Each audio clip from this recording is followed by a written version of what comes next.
কাগজপত্র সব আছে, আমাদের সব অরিজিনাল ডকুমেন্ট সব আছে, তা আমাদেরটা কেন ভাঙবে? আমি ম্যাজিস্ট্রেটের কাছে গেছি, ম্যাজিস্ট্রেট বলে লাঠিটা মারবে আমাকে। আমি বলছি একজন চুরাই চুতা, আমি আমি আমি আমার এখন এই চোখ বাদ, পুরো চোখ বাদ আমার। এটা আমি কি করে খাবো? আমার দোকানে কি করে খাবো? আমাদের কোনো নোটিশও দেওয়া হয়নি, কোনো নোটিশ দেওয়া হয়নি আমাদেরকে।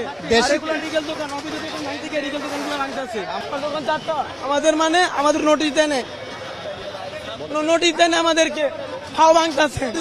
কি করে খাবো? আমি একজন, আমার কালকে এসেছি পরীক্ষা, আমি পরীক্ষা না, আমি রাত পরে আমি আইছি আমার দোকান দেখতে, আমার কালকে এসেছি পরীক্ষা। আমরা এই দোকান আমাদের নিজস্ব কাগজ আছে, আমাদের কোনো অবৈধ না, যাদের অবৈধ আছে না আমাদেরকেও ভাঙতে। হ্যাঁ, আমার বাপে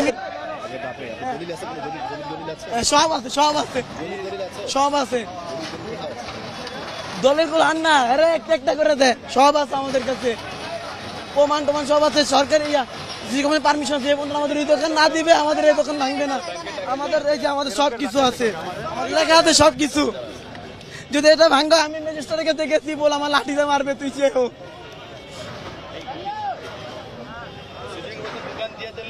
আমার বলছে তোমাদের দোকান দিবে, আমরা টাকা দিয়ে কিনছি, আমাদের দোকান দিবে, দোকান দিলে আমাদেরকে ভাঙবে, আগে ভাঙতে পারবে না বলে দিতে পারমিশন আছে, যে road permission, city corporation permission আছে, সব পারমিশন আছে।